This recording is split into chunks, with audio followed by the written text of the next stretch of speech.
My little sister sold the last thing. My birth parents left me so she could buy matching hoodies with her friends. When I confronted her, she smirked and said, "Looks like I win again." I didn't say a word. That was 9 months ago. Yesterday, she called me crying from the back of a cop car. The first few months were great. I still remember being 6 years old and being told that I was finally getting my forever home. When my new parents picked me up, I was hugged for the first time. My little heart was filled with more love than I knew existed. "Thank you for loving me," I proudly exclaimed, smiling with my underdeveloped baby teeth. Looking back, I should have known it was too good to be true. A few months later, my mom realized she was pregnant. My parents called her a miracle baby because apparently they had been trying for 5 years before adopting me. Then, it started. I'd ask my mom to read me a bedtime story like usual, and she told me to read it myself. Or when I'd beg my dad to play catch, instead of racing me outside, he'd straight up ignore me or tell me to learn to entertain myself. But at the time, I figured that they were probably just busy with the pregnancy. So from then on, I tried to be the best big brother ever. I spent all my free time drawing pictures of our family, with her included, helping pick out baby toys, and making up lullabies to sing to my mom's stomach, because I knew what it felt like not to have a family, and I never wanted my little sister Ella to go through that. So when she was born, I let my parents treat her better than me. When it was my 7th birthday, and my parents completely forgot about it, I let them. When they stopped hugging me because they didn't want baby Ella to feel jealous, I let them. And when I turned 9 and they told me I had to do my fair share by spending 2 hours cleaning the house every day, guess what? I let them. All in the name of Ella having a happy childhood. All so I could have the best friend I always dreamed about. But I never got it. Because when Ella turned 7, the age I was expected to grow up, they doubled down on spoiling and coddling her. For her 7th birthday, they sold some of my clothes to help fund her birthday party. An overnight stay at a local water park resort for all her friends and family. That was when I knew we were going to have very different lives. But still, I loved her and was happy for her. Because if one of us had to be treated worse, I would choose me. Every single time. And since no one at home paid attention to me, I assumed no one would want to be my friend, which meant all my time was being poured into raising Ella and studying. So by the time I turned 19, I was on track to study engineering at a really good university. Meanwhile, Ella had turned into a spoiled little brat. One time, she came to me asking if I could pay to fly her and her friends to Disneyland for her 14th birthday. That would be all my savings. Savings I needed to buy groceries. So I told her no. "What the F? You're not even real family! You owe me!" My muscles froze. I felt goosebumps across my arms and legs. "Looks like I win again," she said, with a raised eyebrow and half grin. I didn't even plan on rebutting. I just wanted to cry, and that's when my mom stormed in. "Charlie," she turned to me, "you're supposed to be a good big brother. I thought your father made that clear." Suddenly, all ambiguity around my place in the family was dropped, because they started ranting to each other about how adopting me was a huge mistake, all while I was standing right in front of them. That was my breaking point. I didn't raise my voice, didn't even look at them. "One day, you'll need my help, and I won't be there," I said, voice calm. For a second, the room went completely silent. I don't know what was said next, because that's when I walked out. That night, I couldn't sleep. My brain was flooded with guilt. What if they took it seriously? What if Ella felt like she couldn't come to me for help anymore? What if I made my mom regret adopting me even more? I felt so guilty that I couldn't even bear to look at them. So I spent the next few days going to the library every morning until school started, and staying until close, until I had no choice but to confront them. It was a Saturday, and I had planned to spend the day doing my favorite comfort activity, taking the only thing my biological parents left me with, a gold chain, and talking to it. Pretend my real parents are sitting in front of me, supporting me, telling me how much they love me. Except, I couldn't find it, anywhere. I practically tore my room apart looking for it, and that's when I heard Ella's alarm go off. I ran into her room, panicking.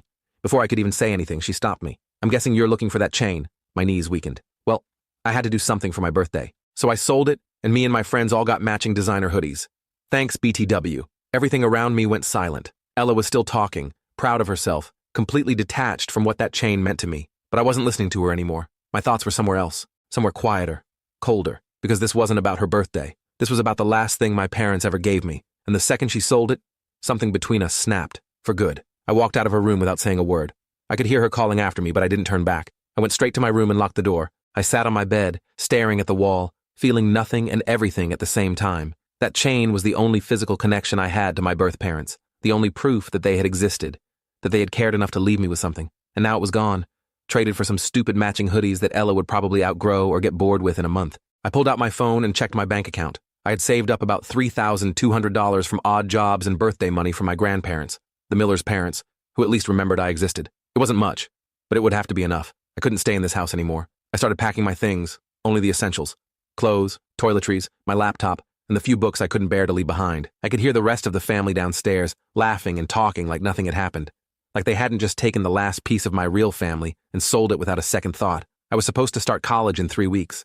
The dorms wouldn't be open for another 2 weeks. I'd have to figure something out for those in-between days, but anything was better than staying here. Perhaps I could find a cheap motel, or maybe one of my few acquaintances from school would let me crash on their couch temporarily. Whatever happened, I knew I had to get out of this house where I'd never truly belonged. As I zipped up my backpack, I heard a knock on my door. It was David. "Charlie, dinner's ready.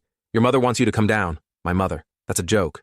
I hadn't been her son since the day Ella was born. "I'm not hungry," I called back. "Don't be difficult," he said, his voice taking on that annoyed tone I'd become so familiar with. "Just come down and eat with the family." The family, as if I was part of it. I didn't respond. I heard him sigh and walk away. I waited until the house was quiet that night before I slipped out with my backpack. I left a note on my bed. "Gone to stay with a friend before college starts. Don't worry about me." They probably wouldn't anyway. I texted my only real friend from high school, Jake, asking if I could crash at his place for a couple weeks. We weren't super close, but he was one of the few people who actually talked to me. He lived with his parents in a small apartment, but they had a pull-out couch in the living room. I didn't tell him everything, just that I needed a place to stay before heading to college. "Sure, man. My parents won't mind.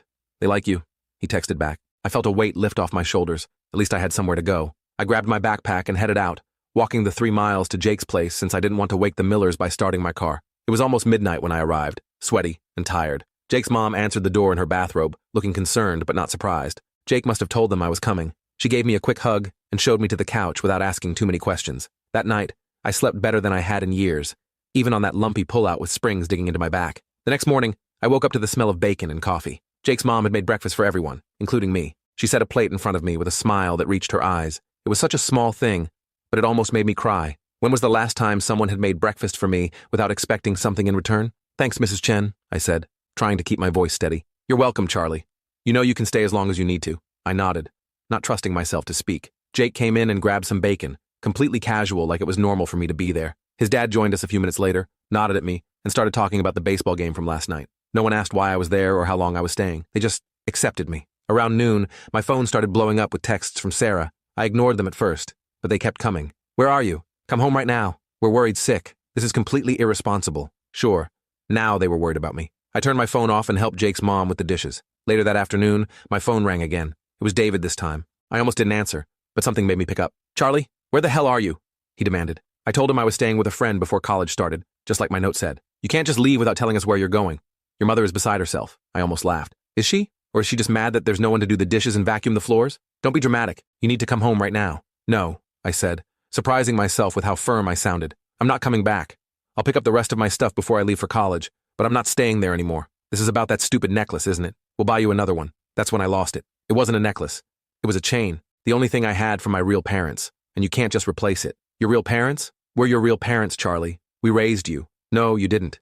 You tolerated me. There's a difference." I hung up before he could respond. My hands were shaking. I'd never stood up to them like that before. Jake came into the room, pretending he hadn't heard everything. "Want to play some Xbox?" I nodded, grateful for the distraction. The next few days passed in a blur. I helped around the Chen household, doing dishes and taking out trash without being asked. Mrs. Chen tried to tell me I didn't have to, but it felt good to contribute. Mr. Chen even slipped me some cash for helping him fix their leaky bathroom sink. "College fund," he said with a wink. A week after I left the Millers, I got a text from Ella. "Mom and Dad are super mad at you. They said you're being ungrateful." I didn't respond. "Hello? I know you're reading this. Still nothing from me. Fine. Be that way. BTW, I sold your Xbox too. Hope you don't mind, LOL. That was the last straw. I blocked her number. I blocked Sarah and David too. I was done with all of them. 2 days before I was supposed to leave for college, I went back to the Miller's house to get the rest of my stuff. I timed it for when I knew they'd be at work, and Ella would be at her friend's house. I used my key to get in and went straight to my room. Most of my things were still there, though my Xbox was indeed gone. I packed up my clothes, my books, and the few mementos I had managed to keep over the years. As I was about to leave, I noticed something on my desk that hadn't been there before. It was a small box with my name on it. Inside was a cheap gold-colored chain, obviously new from the mall or something. There was a note. "Hope this makes up for the other one." I almost laughed. They still didn't get it. It wasn't about the chain itself. It was about what it represented. This fake replacement was actually the perfect symbol for our relationship, a cheap imitation of something real and valuable. I left the chain and the note on my desk and walked out of that house for the last time. College was a fresh start. My scholarship covered tuition and housing, and I had enough saved up for books and basic necessities. I got a part-time job at the campus library to cover everything else. For the first time in my life, I felt free. My roommate Thomas was a cool guy who minded his own business but was friendly enough. We got along well, mostly because we both respected each other's space. The classes were challenging but interesting, and I threw myself into my studies. Engineering wasn't easy, but it gave me something to focus on besides my messed-up family situation. About a month into the semester, I got an email from Sarah. I almost deleted it without reading, but curiosity got the better of me. "Charlie, I hope college is going well. We miss you at home. Ella has been asking about you. Please call when you can. Love, Mom. I didn't respond. 2 weeks later, another email came. Charlie, please respond. We're worried about you. Dad and I want to come visit. Let us know when would be a good time. Love, Mom. I deleted that one too. I wasn't ready to see them or talk to them. Maybe I never would be. Midterms came and went. I aced most of my classes, struggling only with Calculus 3. My professor suggested I join a study group, which turned out to be the best decision I could have made. That's where I met Riley, a mechanical engineering major with bright blue hair and the quickest mind I'd ever encountered. She explained complex concepts in ways that actually made sense. And for the first time, I felt like I was actually understanding the material rather than just memorizing formulas. Riley and I started hanging out outside of the study group. We'd grab coffee or pizza, talking about classes at first, then about everything else. She told me about her large, chaotic family, 5 siblings, parents who worked multiple jobs, grandparents who lived with them. I told her about the Millers, though I kept some of the worst details to myself. They sound like real pieces of work, she said, after I explained how they'd forgotten my birthday 3 years in a row. I shrugged. I'm better off without them. Probably. But it still sucks. Everyone deserves to have people who care about them. Something about the way she said it made my throat tight. I changed the subject quickly. Thanksgiving break came up faster than I expected. The dorms were closing, and I had nowhere to go. I considered getting a hotel room for the week, but that would eat up most of my savings. Thomas offered to let me come home with him to Chicago, but I didn't want to impose on his family. Riley solved the problem for me. Come home with me, she said casually one day while we were studying. My parents always make enough food to feed an army, and they love having guests. I hesitated. Are you sure? I don't want to intrude on your family time. She rolled her eyes. With 7 people in the house already, 1 more won't make a difference. Besides, my mom will be thrilled to have someone new to fatten up. So that's how I ended up spending Thanksgiving with Riley's family. Their house was small and crowded, with people constantly coming and going. Her parents worked opposite shifts, so someone was always cooking or cleaning or helping one of the younger kids with homework. It was chaotic and loud and absolutely wonderful. Riley's mom, Mrs. Martinez, took one look at me and decided I was too skinny. She spent the entire week trying to feed me at every opportunity. Her dad taught me how to change the oil in a car and didn't laugh when I got it all over my hands. Her siblings included me in their board games and inside jokes like I'd always been there. On Thanksgiving Day, when we all gathered around their extended dining table, actually 2 tables pushed together with mismatched chairs, Mrs. Martinez asked everyone to say what they were thankful for. When it was my turn, I found myself getting emotional. I'm thankful that Riley invited me here, I managed to say, and I'm thankful that all of you have made me feel so welcome. Mr. Martinez raised his glass. Family isn't always blood, kid. Sometimes it's who shows up when everyone else walks away. I had to look down at my plate to hide the tears in my eyes. This was what family was supposed to feel like. When we got back to campus after break, I had 3 more emails from Sarah and 1 from David. I deleted them all without reading them. I was moving forward with my life, and they weren't part of it anymore. Winter break was approaching, and once again, the dorms would be closing. This time, I didn't even have to worry about where to go. Riley invited me back to her house without me having to ask, and her parents called to insist I come. We've already got your stocking hung up, Mrs. Martinez told me over the phone. The day before we were supposed to leave campus, I got a call from a number I didn't recognize. Normally, I would have let it go to voicemail, but I was expecting a call about a summer internship I'd applied for, so I answered. Hello? Charlie? It's Grandma Miller. I froze. I hadn't spoken to David's mother since I left for college. Charlie? Are you there? Yeah, I'm here, I said, finding my voice. Hi, Grandma. Oh, thank goodness. I've been so worried about you. Sarah and David said you weren't responding to their messages. I've been busy with school, I lied. I'm sure you have.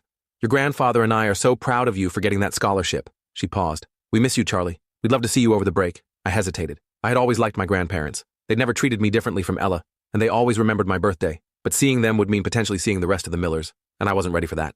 I already have plans, I told her. I'm staying with a friend's family. Oh, she sounded disappointed. Well, perhaps we could meet for lunch one day. Just the 3 of us. You, me, and your grandfather. We could come to you. I thought about it. Maybe. I'll have to check my schedule. That would be wonderful, dear. Here, let me give you my cell number so you can text me directly. After I hung up, I sat on my bed, feeling conflicted. Part of me wanted to see my grandparents. They had always been kind to me. But another part of me was afraid that seeing them would somehow pull me back into the Millers' orbit, and I'd worked too hard to escape that. I decided to think about it over break. Maybe I'd meet them for lunch after Christmas. Maybe not. It was my choice now. Winter break with the Martinez family was even better than Thanksgiving. Their house was decorated from top to bottom with Christmas lights, paper snowflakes made by the younger kids, and a slightly lopsided tree covered in homemade ornaments. There was always music playing, usually something with a Latin beat that got Mrs. Martinez dancing while she cooked. On Christmas morning, I was shocked to find a pile of presents with my name on them. Nothing expensive, mostly practical things like warm socks, a new backpack for school, and books. But each gift had been chosen with care, and each one came with a hug or a pat on the back. After dinner, while everyone was playing with their new gifts, I slipped away to my phone and texted Grandma Miller.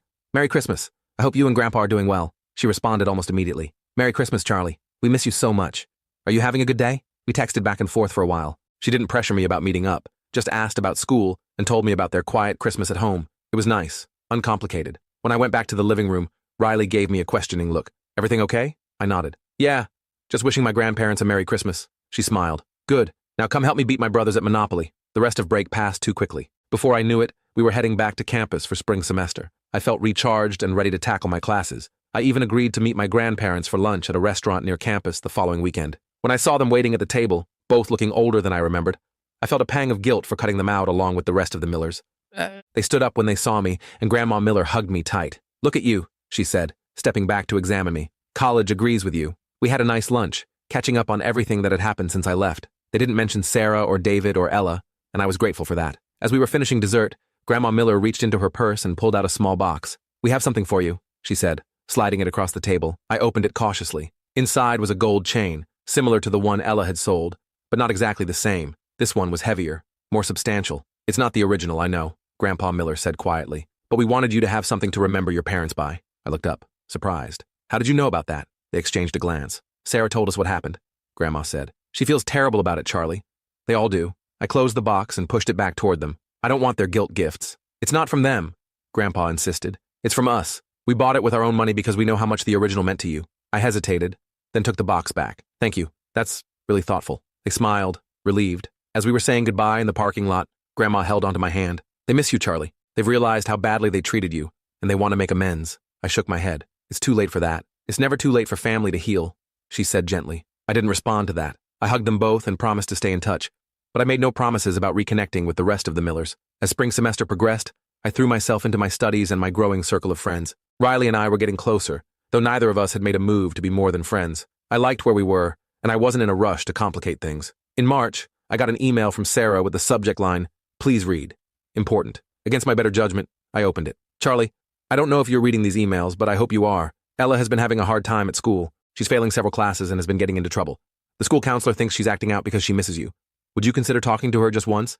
She won't listen to us anymore. Love, Mom. I stared at the email for a long time before closing it without responding. It wasn't my responsibility to fix Ella's problems. They had made it clear for years that I wasn't really part of their family. Why should I step in now? But the email nagged at me. Despite everything, I still cared about Ella. She was just a kid, and she'd been raised to be entitled and spoiled. That wasn't entirely her fault. A week later, I got another email, this time from David. Charlie, I know we've made mistakes. Many mistakes. But Ella is in serious trouble. She was caught shoplifting yesterday. The store isn't pressing charges because it's her first offense, but she needs help. She needs her big brother. Please call us. Again, I didn't respond, but I did talk to Riley about it. They're trying to make their problems your responsibility, she said, after I showed her the emails. That's not fair to you. I know, I said. But what if I could help her? What if she really is acting out because I left? Riley gave me a long look. Charlie, you're one of the kindest people I know, but you can't set yourself on fire to keep other people warm. They didn't care about your needs for years. Why should you drop everything to fix their problems now? She was right, of course, but that night, I couldn't sleep. I kept thinking about Ella. Yes, she had been spoiled and mean, but she was still just a teenager, and maybe, in her own way, she did miss me. The next day, I did something I never thought I would do. I called Sarah. Charlie? She sounded shocked that I had actually called. Is that really you? It's me, I confirmed. I got your emails about Ella. Oh, thank goodness. She's been so difficult lately.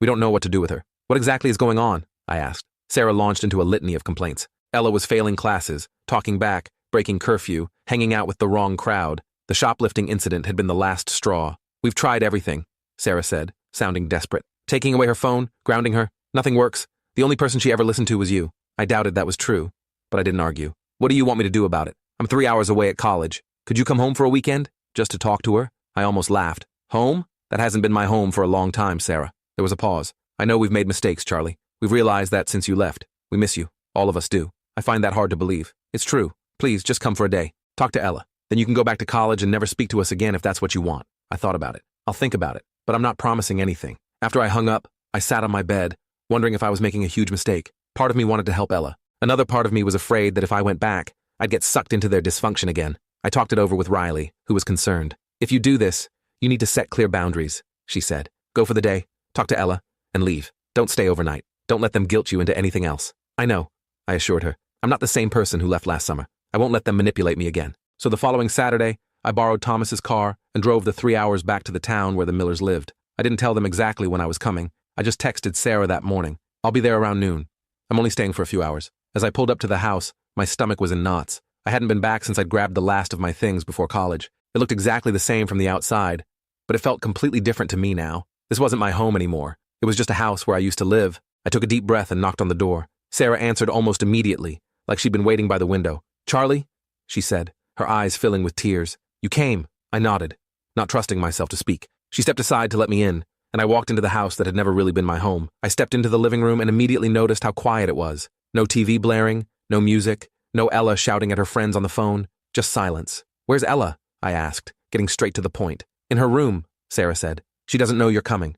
We thought it might be better as a surprise." David appeared from the kitchen, looking uncomfortable. "Charlie, thanks for coming." I nodded but didn't say anything. The awkwardness was thick enough to cut with a knife. I glanced around the living room, noticing small changes. New curtains, different throw pillows on the couch, a family photo on the wall that must have been taken after I left. "I'll go get Ella," Sarah said, heading for the stairs. While she was gone, David cleared his throat. "You look good. College treating you well?" "Yeah, it's great," I said, not elaborating. I wasn't here for small talk. A few minutes later, I heard footsteps on the stairs. Ella appeared, looking nothing like the confident, bratty kid I remembered. Her hair was unwashed, pulled back in a messy ponytail. She was wearing sweatpants and an oversized hoodie. When she saw me, she froze. "Charlie?" Her voice was small, uncertain. "Hey," I said, trying to keep my tone neutral. She just stood there, staring at me like I was a ghost. Then she turned and ran back upstairs. I heard her bedroom door slam. Sarah sighed. "She's been like this for months. Up and down. One minute she's screaming at us, the next she's crying in her room. What do you want me to do about it?" I asked. "Just talk to her," David said. "She won't listen to us anymore." I headed upstairs without another word. I knew the way to Ella's room by heart, even though it had been months since I'd been there. I knocked on her door. "Go away," she shouted. "It's Charlie," I said. "Can I come in?" Silence. Then the sound of footsteps. The door opened a crack, and Ella peered out at me. "Why are you here?" she asked. "Your parents called me. Said you were having trouble." She rolled her eyes. "Of course they did. They can't handle me on their own. Can I come in?" I asked again. She hesitated, then opened the door wider. Her room was a mess. Clothes everywhere, empty soda cans on her desk, bed unmade, very different from the pristine princess room it used to be. I sat down on her desk chair while she flopped onto her bed. For a minute, neither of us spoke. "So," I finally said, "shoplifting, huh?" She shrugged, picking at a loose thread on her comforter. "It wasn't a big deal. Just some makeup. It is a big deal if you got caught. Could have gone on your record. Whatever. Not like it matters." I studied her for a moment. "What's going on with you, Ella? This isn't like you." She laughed, but there was no humor in it. "How would you know? You left." "Yeah, I did. After you sold the only thing I had for my biological parents." She had the decency to look ashamed at that. "I didn't think it was that important." "BS," I said, surprising both of us with my language. "You knew exactly what you were doing." She didn't deny it. She just looked down at her hands. "Look," I said, softening my tone. "I'm not here to rehash old stuff. I'm here because your parents are worried about you. They're not worried about me," she said bitterly. "They're worried about how I make them look. Perfect parents with their perfect miracle baby who's suddenly not so perfect anymore." That hit close to home. It was exactly how I'd felt growing up, like I was just a prop in their perfect family narrative. "Is that why you're acting out? To mess up their perfect image?" She shrugged again. "Maybe. I don't know. Everything just sucks now." "Since when?" "Since you left," she admitted quietly. "Everything changed after you left. Mom and Dad fight all the time. Dad sleeps in the guest room most nights, and they're always watching me, waiting for me to screw up. I hadn't expected that. I figured they'd just go on with their perfect little family once I was out of the picture. That's not my fault," I said. "I know," she said, "but I miss you, and I'm sorry about the chain. I was a real beach." I was surprised to hear her apologize. That wasn't like the Ella I knew. "Yeah, you were," I agreed. "But you were also a kid who never heard the word no." She actually smiled at that. "True. I was super spoiled. We talked for almost an hour. Really talked. Maybe for the first time ever. She told me about her new friends. Not the best influence from the sound of it. About how she was failing math and science. About how she felt like she couldn't do anything right anymore. I told her about college, about my engineering classes, about Riley and her family. I didn't sugarcoat anything, but I didn't try to make her feel bad either. "So what now?" she asked, when we'd run out of things to say. "Are you coming back home?" "No," I said firmly. "This isn't my home anymore. I have my own life now." Her face fell. "Oh, but that doesn't mean we can't stay in touch," I added. "You can text me. Call me if you need to talk." "Really?" She looked hopeful. "Yeah, you're still my sister, Ella. That hasn't changed." She nodded, blinking back tears. "I really am sorry, Charlie, about everything." "I know," I said, and I believed her, which surprised me. When we went back downstairs, Sarah and David were waiting anxiously in the living room. They both looked up when we entered. "Everything okay?" Sarah asked. "We talked," I said simply. "I need to head back to campus now." "Already?" David frowned. "We thought maybe you'd stay for dinner." "No, I need to get back. I have a study group tomorrow morning." Sarah looked disappointed but nodded. "Of course.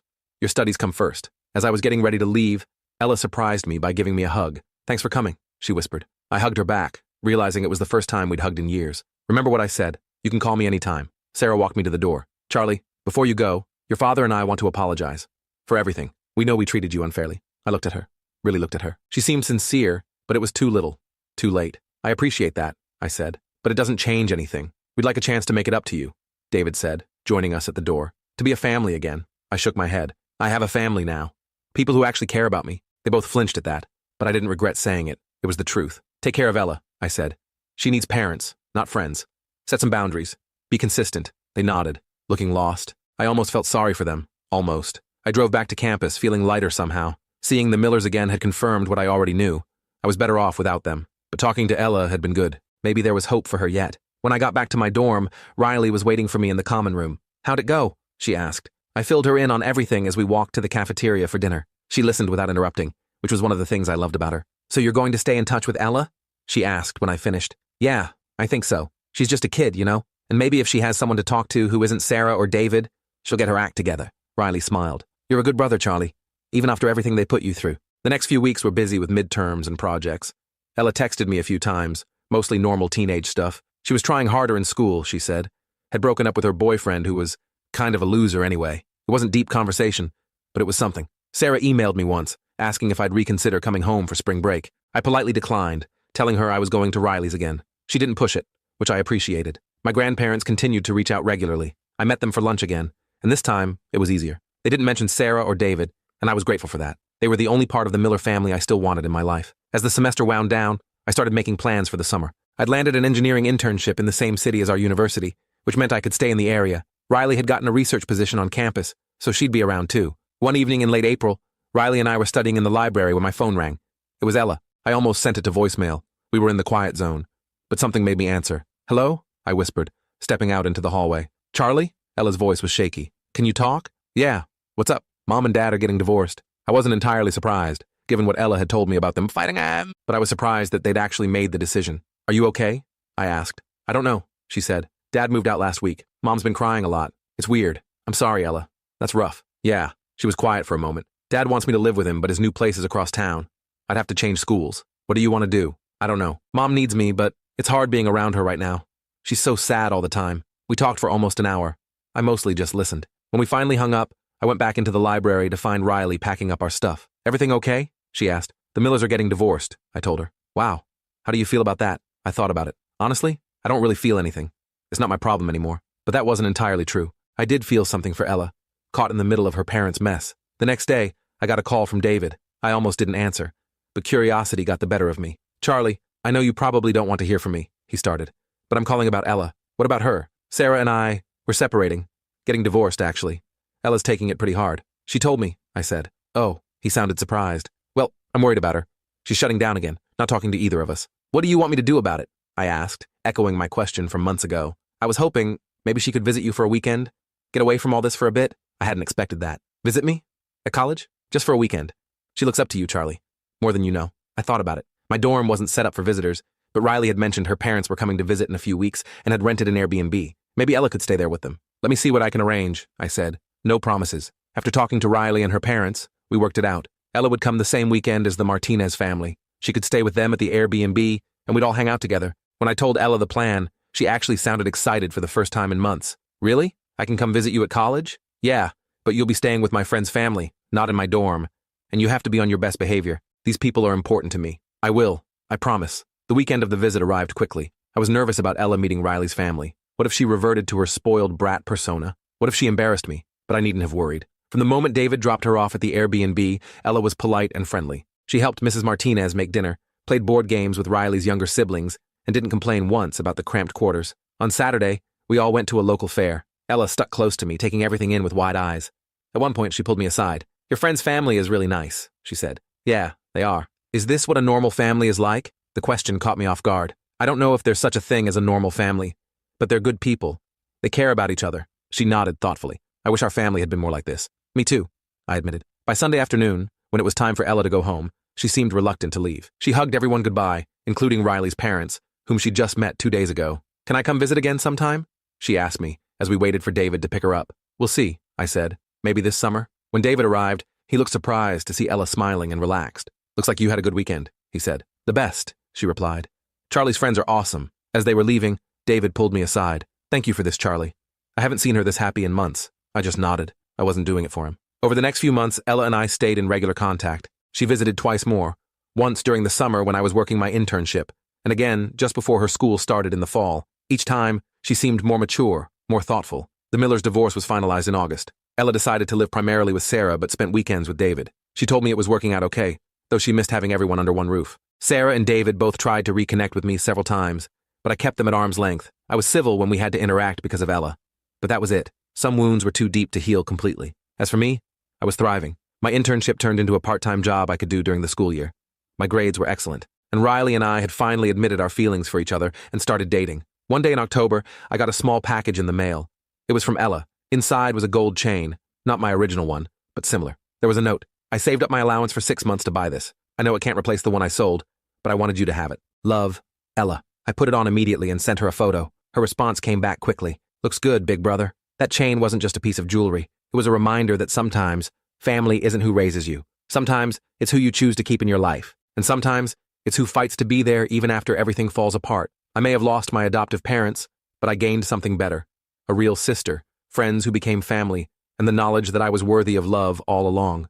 My mother is obsessed with me having kids, so much so. She is willing to ruin my life to make sure I give her grandchildren. My mother is the most baby-obsessed psycho I've ever met. Starting when I was 8 years old, she made me and my sister Daniela wear these pregnancy simulation suits for hours every single day. 20 pounds of sand strapped to our stomachs while we practiced breathing exercises and watched birthing videos. If we complained about back pain, she'd add more weight and tell us real mothers don't whine. She even made us practice breastfeeding with these creepy little dolls that would cry if you didn't hold them right. While I spent every session plotting my escape, Daniela embraced it as if it was her one true purpose. She'd waddle around the house with perfect posture, rubbing her fake belly and talking to it out loud. By the time she turned 16, she was begging Mom to let her be a practice surrogate for her infertile work friends. And when she turned 18, Mom threw her a massive party, not for graduating high school, but for signing her first surrogacy contract. Everyone was calling her a blessing and an angel, while I sat in the corner feeling like I was at a livestock auction. Within 3 years, Daniela had carried 3 babies for 3 different couples. Each time she came home from the hospital, Mom would parade her around town like she'd won a Nobel Prize. Look at my generous daughter, giving the gift of life. Meanwhile, I was getting a biomedical degree, volunteering at women's shelters, and learning about bodily autonomy. But none of that mattered. Such a waste of a perfectly good uterus, Mom would tell anyone who'd listen. Her sister has blessed 3 families while this one hoards her fertility for herself. The most terrifying part was watching Daniela deteriorate. After her 4th pregnancy at 22, she could barely walk without pain. Her hips were destroyed, she had constant infections, and her hair was falling out in chunks. But when I tried to talk to her about it, she grabbed my hands with tears in her eyes. Maria, this is what I was made for. My body is a vessel for miracles. Why can't you understand that? That's when I knew she was gone. So I played along just enough to keep Mom off my back. Told her I was considering pregnancy, wore looser clothes to family events, even Googled fertility clinics in front of her, all while secretly taking the LSAT and applying to law schools across the country, LOL. I specialized in reproductive rights and medical ethics, spending years helping women escape forced pregnancy situations. By 28, I was finally making a difference. So when Mom invited me to Daniela's celebration dinner, I figured it was just another pregnancy announcement. Boy, was I wrong. Turns out it was an effing intervention. Sweetie, you're not getting any younger, Mom announced while Daniela sat beside her, belly swollen with pregnancy number 4. So I've taken the liberty of starting your fertility treatments. Before I could respond, she pulled out a syringe filled with hormones. Just a little boost to get those eggs flowing. I jumped back, but Daniela grabbed my arms from behind. Please, Maria, just try it. I've already found the perfect couple for your first baby. I screamed and fought, but Mom was already coming at me with the needle. That's when I noticed the other syringes on the table. They'd been planning this. As Mom plunged the needle into my thigh, I felt the cold liquid burn through my muscle. Within minutes, my vision blurred and my ovaries felt like they were on fire. Through the haze, I heard Mom on the phone. Yes, we've started the protocol. She'll be ready for harvest in 2 weeks. That's when I realized this wasn't just about family pressure anymore. This was trafficking. I woke up in the ICU with ovarian hyperstimulation syndrome so severe they nearly had to remove everything. My mom stood towering over me. We only brought you here because we wanted to save your womb, was the first thing she said. I pressed the red button for the nurse. She took one look at my mom and escorted her out to perform private examinations. As soon as we were alone, I felt even worse, because she wrapped her arms around me and asked if I was okay. I broke down crying, because the whole thing made me realize how terrible my mom actually was. I ended up opening up to her, and she seemed completely shocked by what I said and asked me to repeat everything. The next hour consisted of me completely unloading everything. The surrogacy, the favoritism, the abuse. As soon as I was done crying, she called hospital security to ban my mother from my room. And I didn't know it at the time, but with the help of just one nurse, I was about to make my family pay. The nurse returned 20 minutes later with a uniformed officer who introduced himself as Detective Rodriguez from the Domestic Violence Unit. He pulled up a chair beside my bed while the nurse adjusted my IV. Maria, I specialize in cases involving reproductive coercion and forced medical procedures, he explained, pulling out a small recorder. What your mother did constitutes assault, and based on what the nurse told me, this might be part of a larger pattern. Through the glass window of my room, I saw movement in the hallway. My mother was trying to push through the emergency exit door, her face twisted with rage. She spotted me looking and pressed against the glass, mouthing words I couldn't hear at first. Then she exaggerated her lip movements. Ungrateful batch. My phone started buzzing on the bedside table. Detective Rodriguez glanced at it as message after message popped up on the screen. May I? He asked, and I nodded. The texts were all from Daniela. How could you involve police? Mom was helping you. You're destroying our family. All she wanted was for you to experience motherhood. Detective Rodriguez set the phone down carefully. This isn't the first complaint we've received about forced fertility treatments. There's been a pattern, particularly involving medical practitioners at certain clinics. He paused, studying my reaction. Your mother, does she work in the medical field? My stomach dropped. She's a receptionist at Blessed Beginnings Fertility Clinic. His expression darkened. A hospital social worker knocked and entered. A middle-aged woman with kind eyes who froze when she saw my chart. Maria Gonzalez? Your mother is Patricia Gonzalez? You know her? The social worker hesitated, clutching her clipboard tighter.